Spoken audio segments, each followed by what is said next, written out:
All right, I will say we can go ahead and get started. So I'm going to pass it off to our moderator, Tram, and get going. Great, thanks, Camille. So good afternoon, everybody. Thanks for joining us today. So my name is Tram Tran-Larson. I'm the Community Engagement Manager at the Housing Justice Project. So I just wanted to talk a little bit about why HJP endorsed Initiative 135 and why we're here today talking about restorative measures. We believe in providing renters with more choices when they're looking for housing and just more chances in general to save their housing. Our office sees evictions from all types of landlords, both for and nonprofits. And despite how busy we are, the default rate amongst tenants is unfortunately high.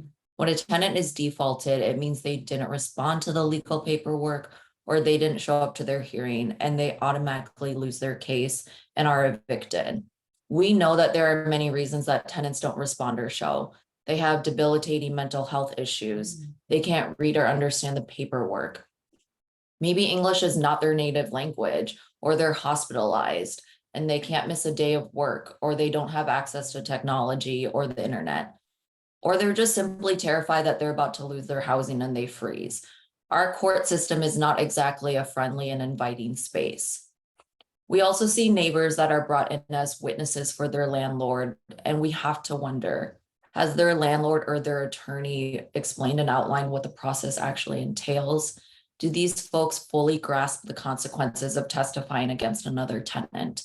When one tenant complains about noise or other disturbances, no matter how minor the grievance may be, a landlord sees a problem that they need to get rid of.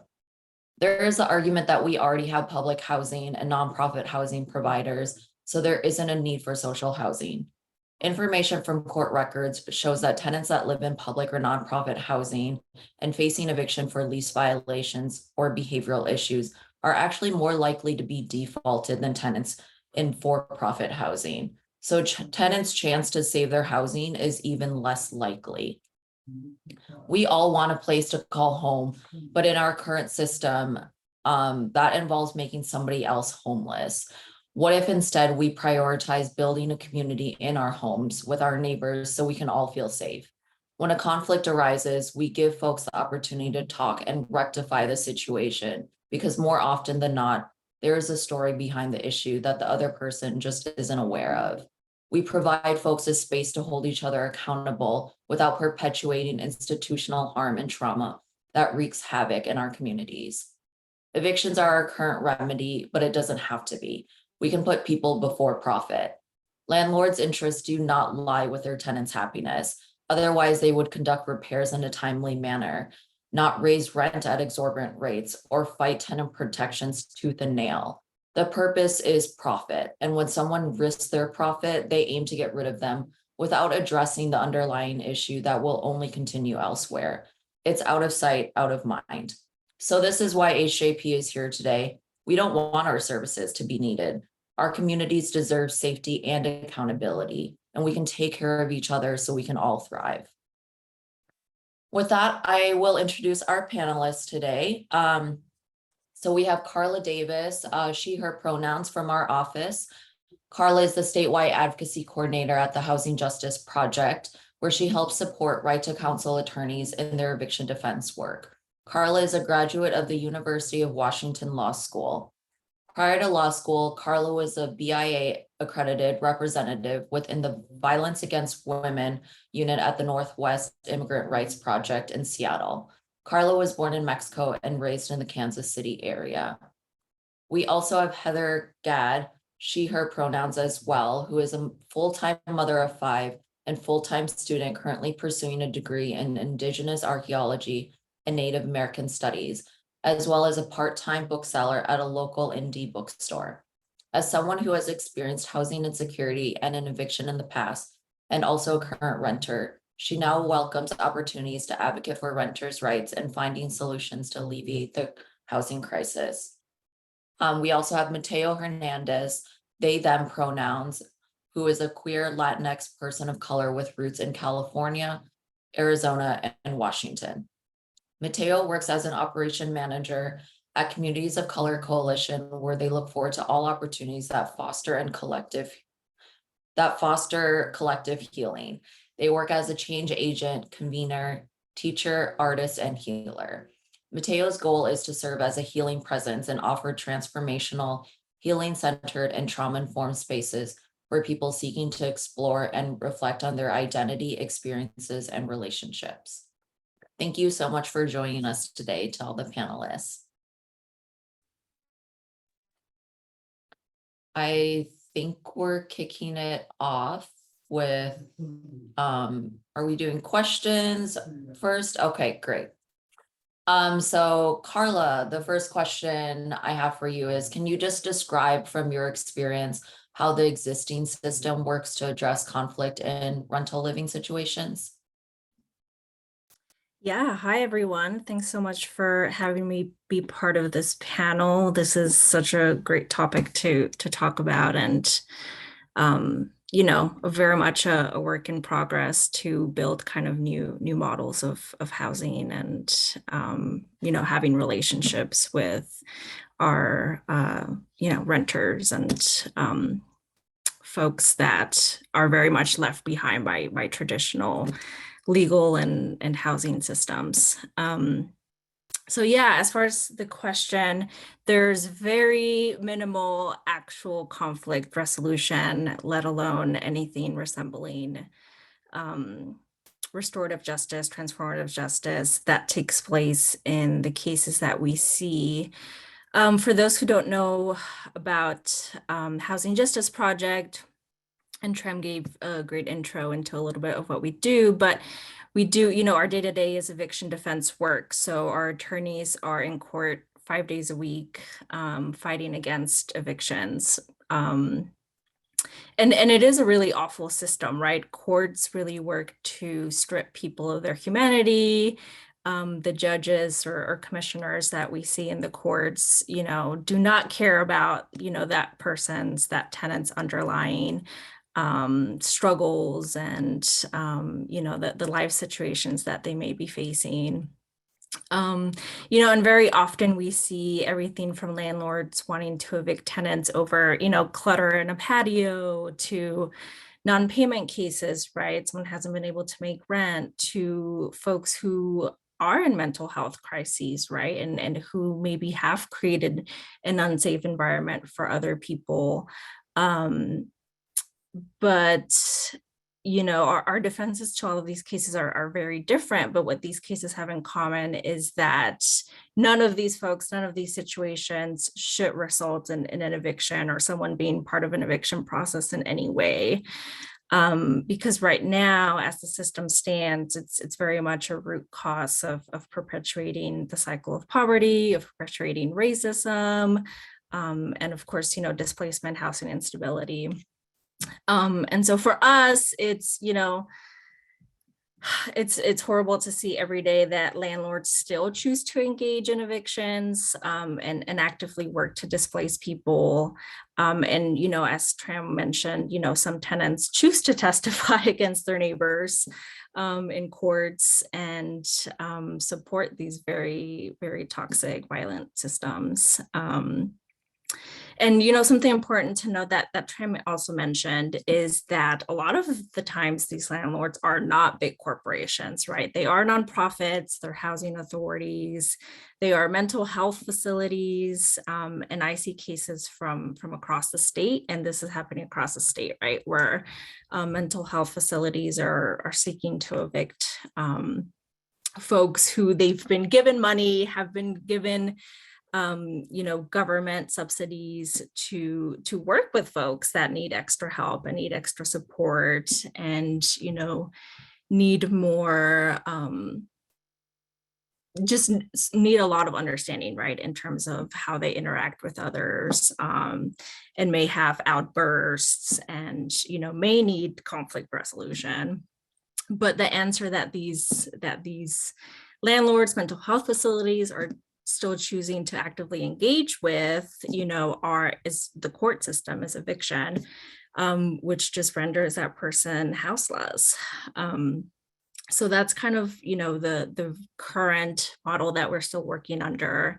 So I think, anything that is real progressive housing, that is more of a community model would definitely need an alternative to evictions in cases where tenants are not getting along, and where historically, socially, we've been trained to just rely on the court system. I think, we definitely need something that's going to be an alternative, and it's going to be about, why is this person in crisis? Why is this person seeking to harm others? Maybe it is an accountability, restorative justice process that needs to take place. Maybe this person just needs community support. Maybe it's a mutual aid situation, right? Where they need help paying bills, they need help paying rent.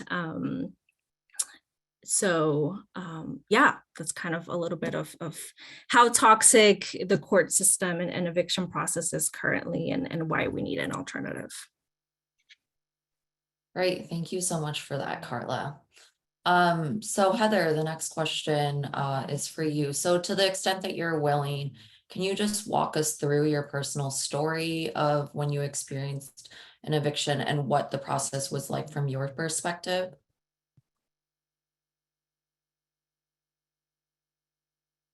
There we go. Yeah, hi. It's been about 10 years now that this happened, but I will tell you that I'm still living with anxieties as a renter from what happened to me. At that time, I was engaged to an addict who was spending our rent money, basically. And so we ended up with multiple eviction notices that, we would get it and I would pay when I could, because I was the only person working.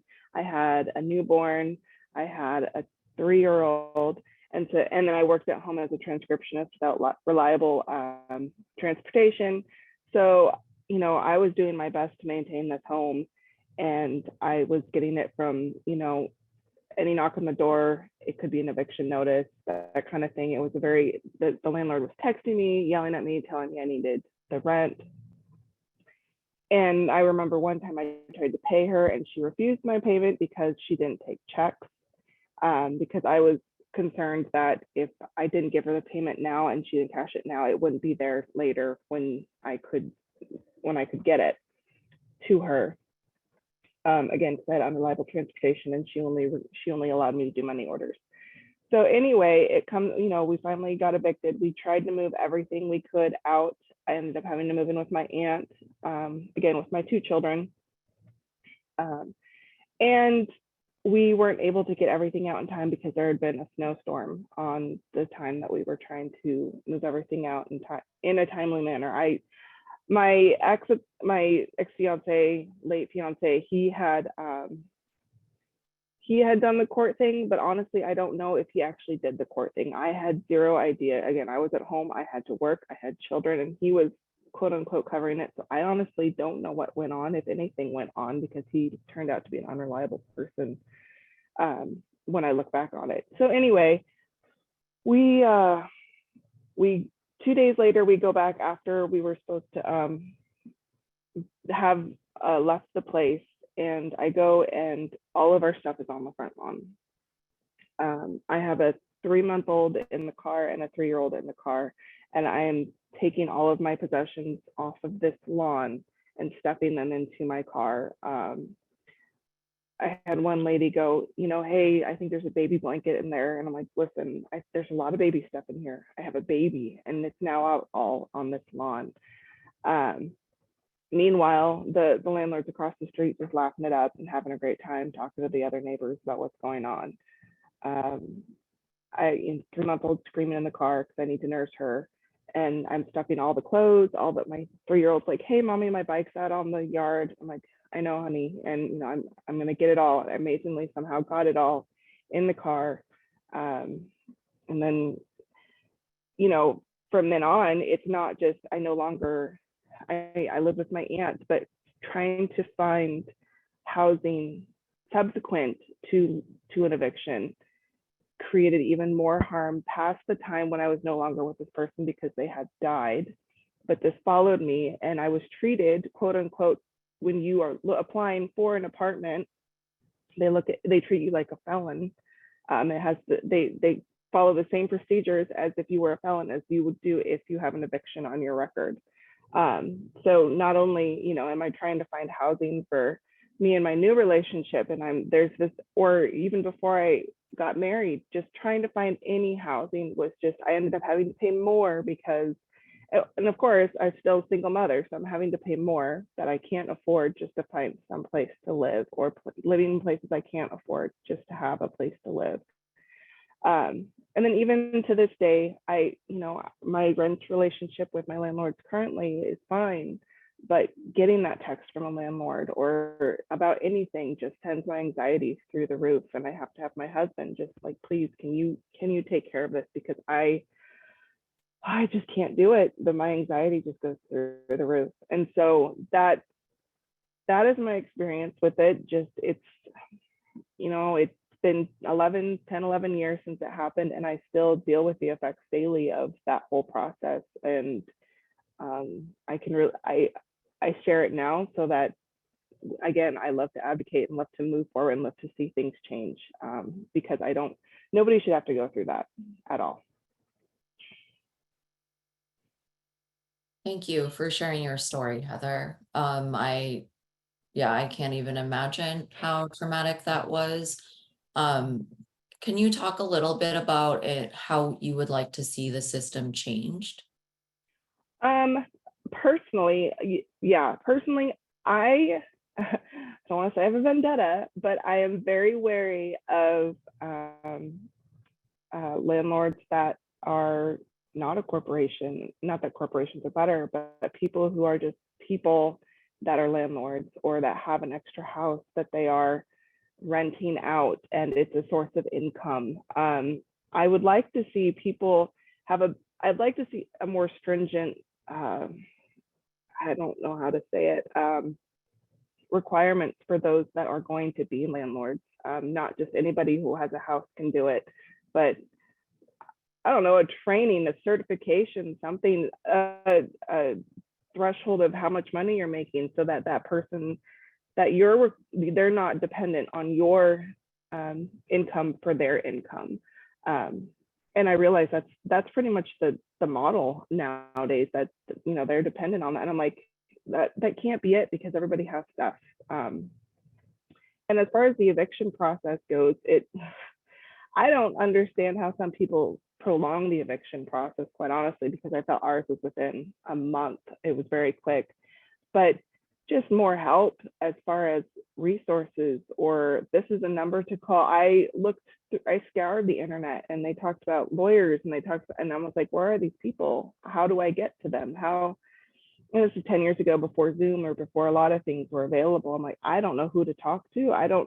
This was something that I never thought would happen to me. It wasn't a very normalized thing in how I grew up. So I was very confused about the entire process. So I would hope that people that are renting would have more standards that they are required to stick to. And again, just helping people through this process, and before they even get to this process, have to just not have it at all.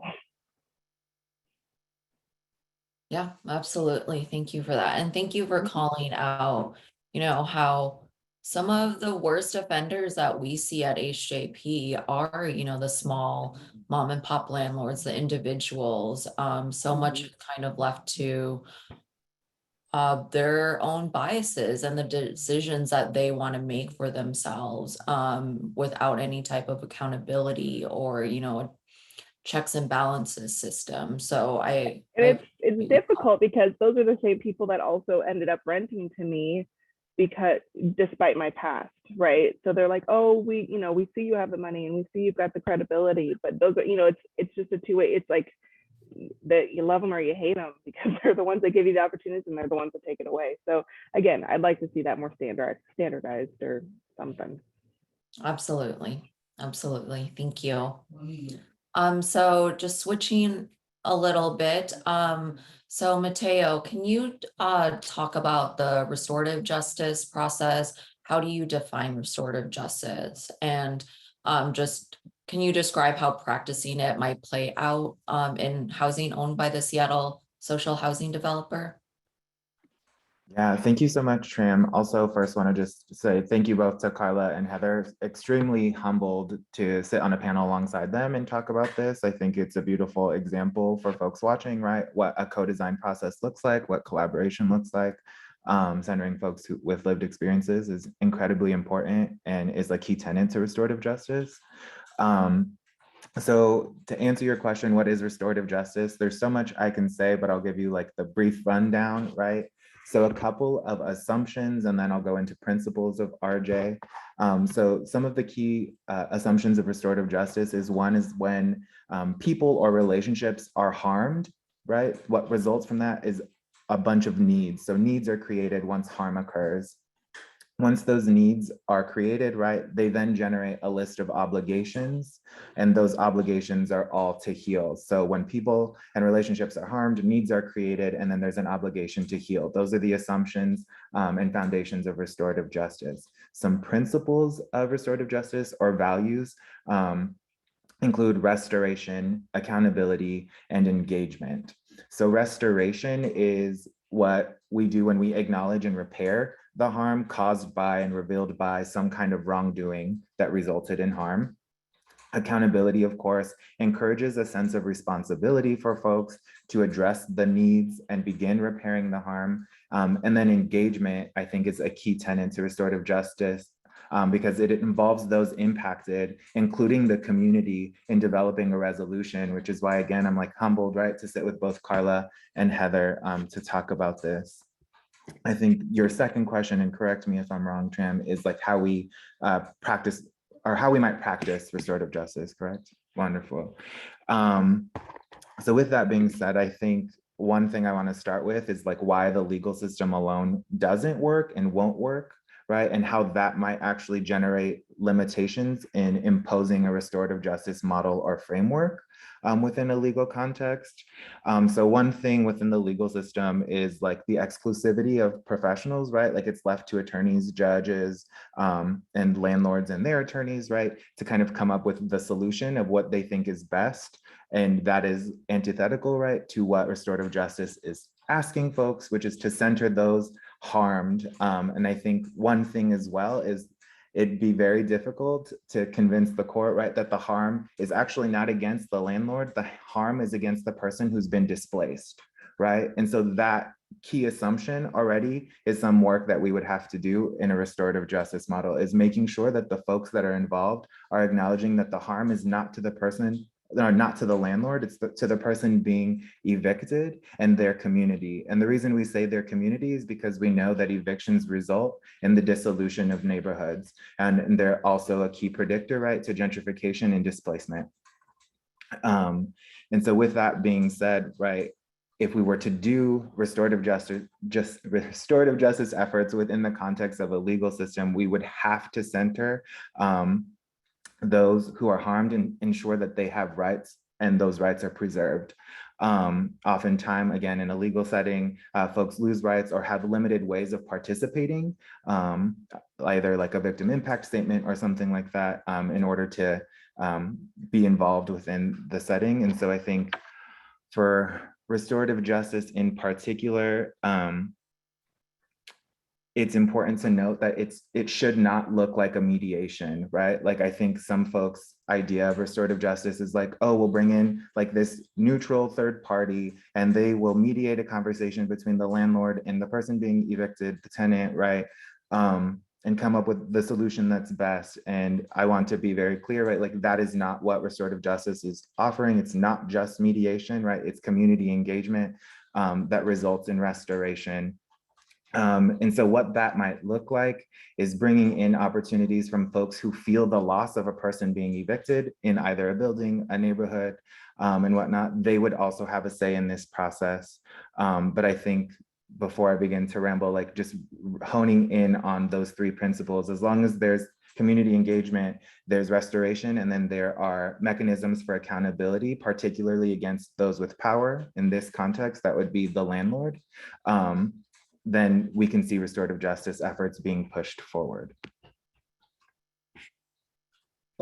Thank you so much for that explanation. That was, I mean, personally, that was super helpful for me. Karla, can you talk a little bit about why it's important that the Seattle social housing developer implement an alternative? Yeah, and in danger of going on my soapbox again, I think there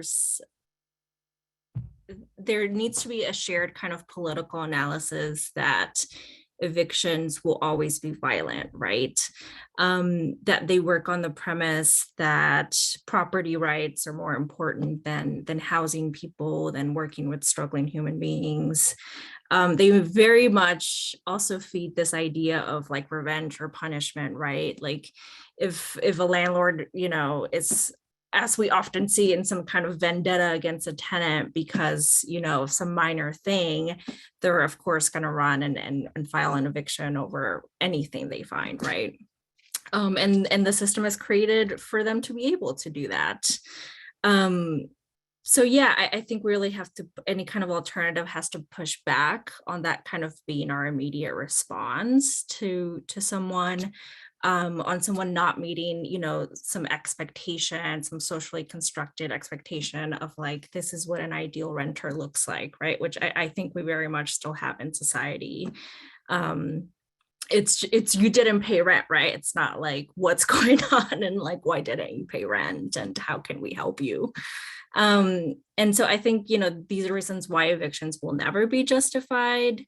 They very much look at this binary of like who's a good person, who's a good renter, and who's the bad person. And then, they throw you in court and they ask an old white man property owner judge to make some decision on who is more credible, on who's more deserving of already a very white supremacist idea of like justice. So I think, any alternative would need to not engage in this process in any way. An alternative would have to believe that there's like a spectrum, right, of multiple truths, right? There's not like a good person and a bad person, and someone who harmed and didn't harm, although, that could very much be the case, but it's much more likely that we are harming each other and at the same time, right? And I think that we need to live much more within that spectrum versus the binary of good and bad. And I think we also have to believe that we can overcome those issues, that we can have a chance at accountability and community support. So yeah, I think we're looking at creating any kind of counter to an equitable legal system of, of this idea of like private property and landlords kind of looking only at property as, passive income. Then I think it necessitates just a very different outlook, a very different worldview, a very different political lens of housing and renters and who deserves housing, right? Everyone.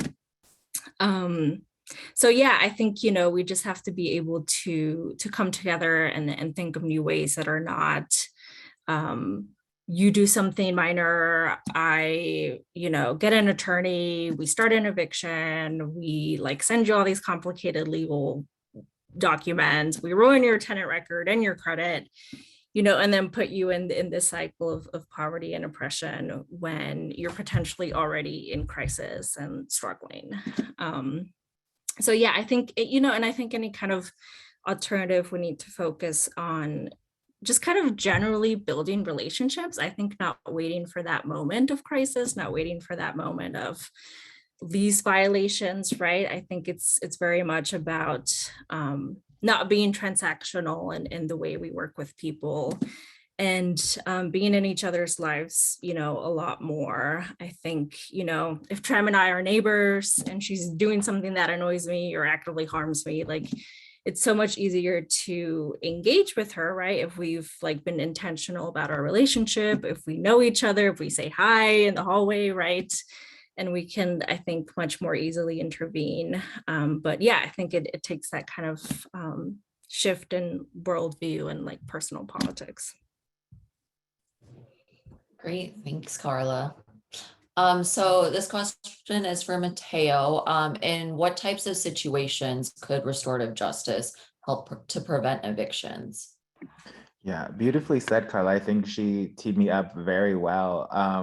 I think the answer, right, is any time we have the relationship centered, right, is the perfect time to use restorative justice, because when we're having folks opt in to use a tool, system, procedure, right, where ultimately they can repair the harm between a person that they enjoy being around or in relationship with, right, then restorative justice is likely to work. I think the thing that some folks I'd like to bring awareness about, rather, right, is like restorative justice is optional, right? Like you have to opt in. Mandating it, right, is something that is likely going to see like limited results or it not working at all. And so it's very important to use in situations where the relationship is centered. I think in terms of like an eviction context, right, it's best in cases where the reason for eviction is not just unpaid rent, because with that, the ultimate goal right there might just be to make sure that the landlord gets their payment. And again, that wouldn't be like restorative justice. Like that's not what it's asking for. Restorative justice, right, would demand and necessitate the changing of conditions that led to a person not being able to pay their rent. Like that is the repair. Like that is the collective engagement we're doing, right? And what that looks like can look like a number of things. It could be abolition of private property, right? It could be rental caps. It could be other accountability mechanisms that don't just allow a need of a person being evicted, a tenant, right, their needs going unmet.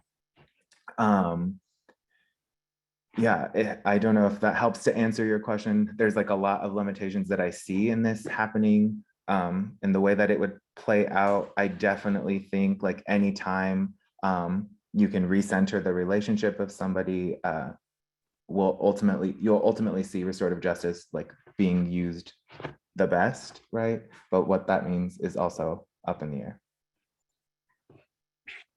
Yeah, no, I think that answered the question. Nothing is perfect, right? And I think what part of RJ, what you mentioned earlier, I mean, it's a process, and I think we have to be willing to engage in the process and with each other in order for that to work. So thank you, panelists.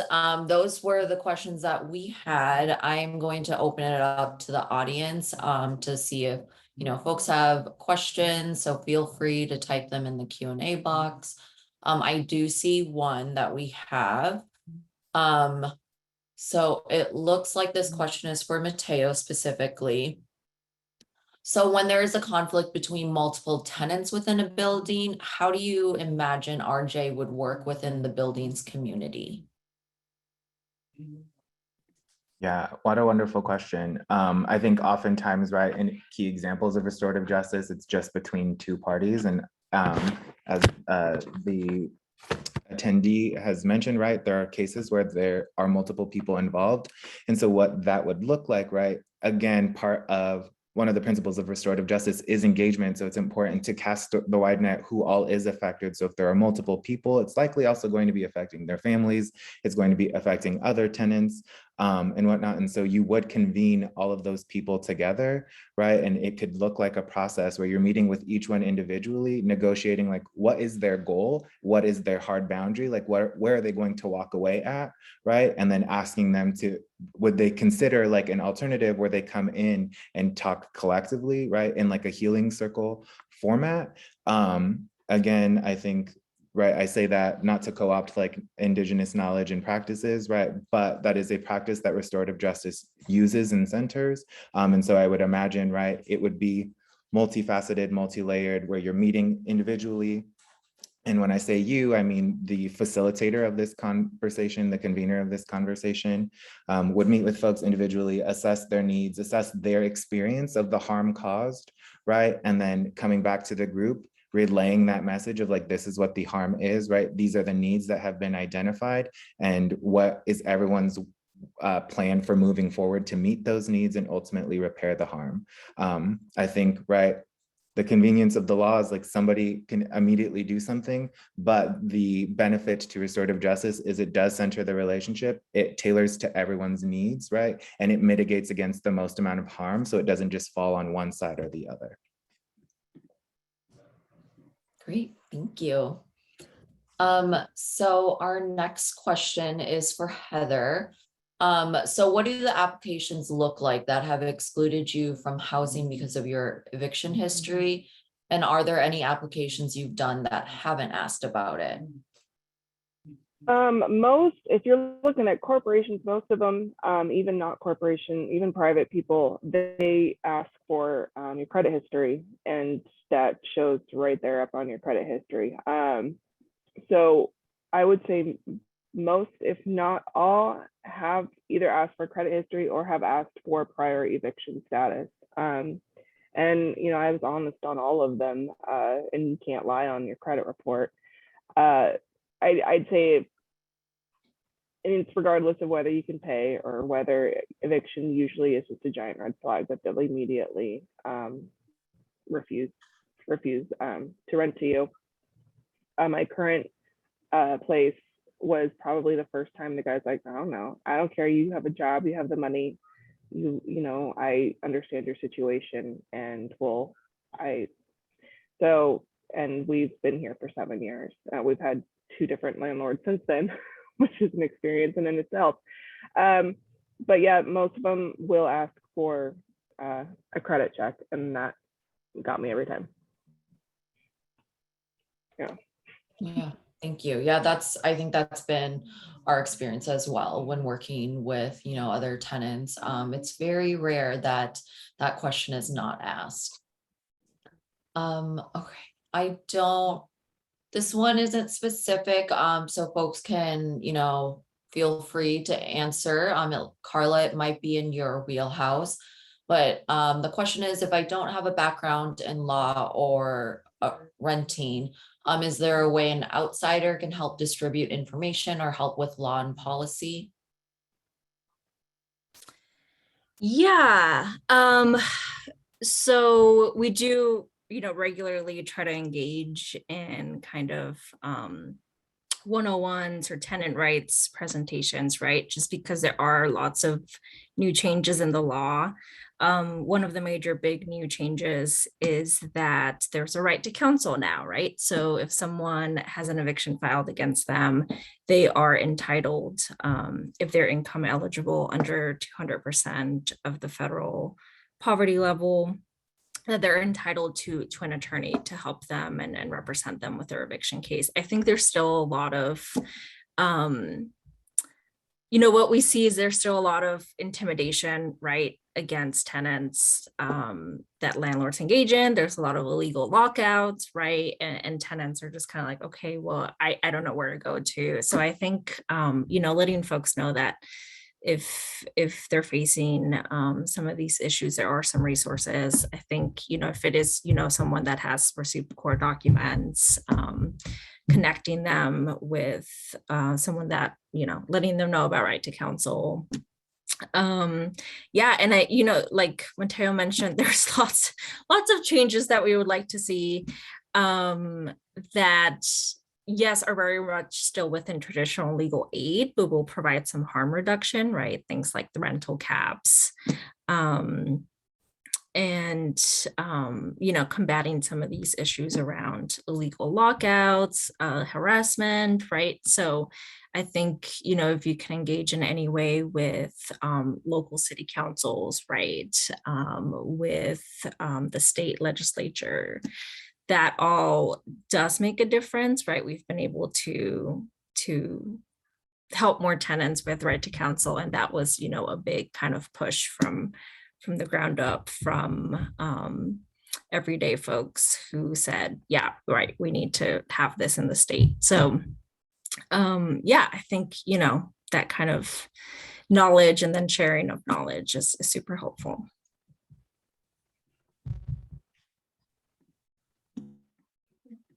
Thank you. And I will just say, like, from my experience as well, you know, like, you don't have to be a renter to get involved. You don't have to have faced eviction or have a background in law. I think there's a lot of opportunities, like you mentioned, Karla, like talking to city council, so providing public comment at city council meetings in support of, you know, tenant protection bills that we're trying to get passed, getting involved with the Stay House, Stay Healthy Coalition. It's a group of organizations that are just, we're working all around the county to try and get things passed. But it's also, you know, everyday folks that just want to get involved, because this is about our communities. Like, this isn't about just any one individual or building. Yeah, we want our communities to thrive and we want as many people involved as possible. So I can definitely put in the information to get in touch with the folks at Stay House, Stay Healthy, and myself included, for anybody that's interested as well. So our next question is, how can volunteers most effectively align with HJP and tenants in fighting evictions? Anybody can take this one. I can just briefly chat about kind of what folks can help us with. So right now we get a lot of calls, as you may imagine, just like hundreds of calls a day.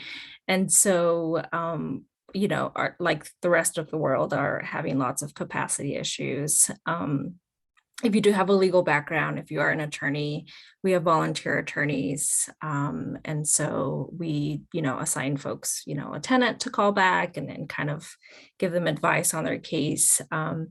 If you don't have a legal background or you're not an attorney, we also need help, you know, with intakes and giving people a call back. Right now, we kind of look at our voicemails and, you know, we look at, you know, who identified that they have like a court hearing coming up, and that's who we have to prioritize, right? But it doesn't mean that everyone else's issues aren't also important and, you know, shouldn't be getting a referral or a callback in some way. So yeah, we definitely need on the ground work and help. I would say also, I'm very proud to be from Kansas City. And part of why I mentioned that is, I don't know who all has heard of KC Tenants, but they are doing lots of radical organizing work on the ground in Kansas City. So things like, you know, stopping evictions from happening, and that, you know, you crash the Zoom meetings, you help, you know, like join in a chain and not let anyone go into the courthouse, right? Because we're not going to have evictions that day. So I think, you know, there's definitely some organizing groups in the area, but I think, you know, we could still be planning like a lot more direct action kind of work for sure. So yeah, those would be my suggestions. I don't know if anyone else has any thoughts. Yeah, I think supporting Initiative 135, right? Resharing, talking more about folks or with folks that you know, right? Building and centering your relationships around this is a way to help. I also think investing in mutual aid actions will help. There's oftentimes like folks who are facing evictions who will show up at mutual aid events, right? Seeking support. And so that's something you can do, I think. Also pushing forward any other initiatives, right, that are asking for, right, like those solutions that Heather proposed, right, like standardizing requirements, right, to become a landlord, right, abolishing landlordship, right, setting rental caps, any of those initiatives, right. I think one thing that I would invite everyone on the panel, right, and in the audience to do is like, don't wait for somebody else to do it. You always have it within you to do that as well. So if you need to lead an initiative, right? If you need to begin asking questions about like, how do I lead an initiative? Like, what does it mean? Like, how many signatures do I need to do? Do I need to wait for a legislative session? I think seeking those questions or answers to those questions is equally powerful, because once you have that, you can pass it along. And that's ultimately, right, how we build capacity to keep doing this work and make this movement sustainable. Great, thank you. So I think we can wrap things up. I do want to thank our panelists for being here. That was incredible and amazing, and we're really lucky to just hear from all three of you. I don't know if any of you have any closing remarks you want to put out there before I hand it over to Camille to kind of talk about the actual initiative.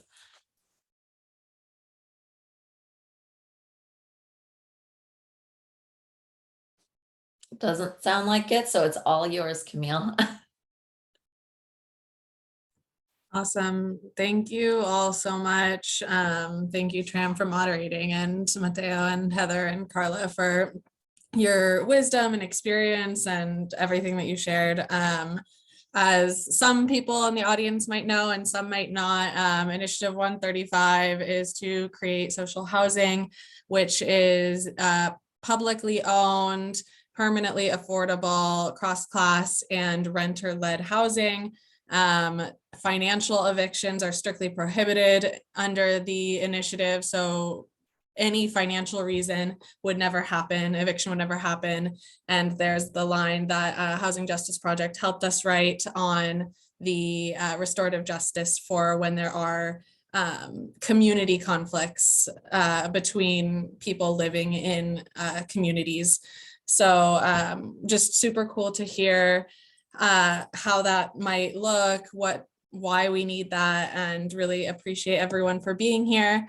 As far as the campaign, we are going to be having 2 more of these Lunch and Learn events this summer. We have one on August 4th that is going to be specifically on what it looks like for someone who is formerly incarcerated to find housing. We have representatives from the Freedom Project and WELD and Community Passageways that are going to be talking a bit about that, putting that link in the chat now to register. We also have one on August 18th, which is with other US social housing movements. So we're going to have California Assembly Member Alex Lee, Hawaii State Senator Stanley Chang, and then the director of the Montgomery County, Maryland's Housing Opportunity Commission, speaking on their efforts towards social housing in their communities. You can register at the link I just dropped in the chat. We also have a fundraiser coming up next Friday at Cafe Racer, where the Martial Law Band and Indigiqueer are going to be performing. There's going to be a local art pop-up and food from Off the Res. And finally, as a lot of folks know, we are waiting to start a 20-day window to continue signature gathering.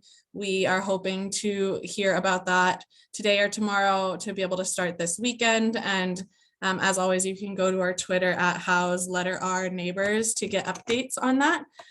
And finally, I am going to put in info for the Stay Housed, Stay Healthy campaign that Tram mentioned. So folks can get involved with tenant action and helping with community organizing around renters' rights. Thank you everyone so much. Thanks Tram, Mateo, Heather, and Karla again. And yeah, have a good afternoon, everyone. Thanks so much. Bye.